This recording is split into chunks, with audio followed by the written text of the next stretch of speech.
Hi! In front of me is Samsung Galaxy Tab A8 2021, and today I would like to show you how you can set up Face Unlock on this device. First of all, go into Settings.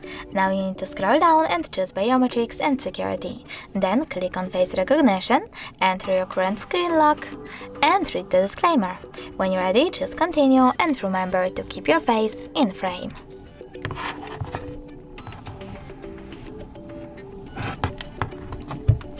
Now, if you wish to turn on or off Stay on Lock Screen Until Swipe feature, click on the switcher and tap on Done. Over here, when I click on Home button and then turn off my screen,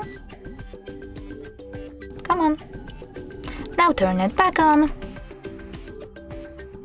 I can see that Face Unlock is working properly, so all I need to do is swipe up to open my tablet. Thanks so much for watching. If you enjoyed this video, leave a like, comment and subscribe.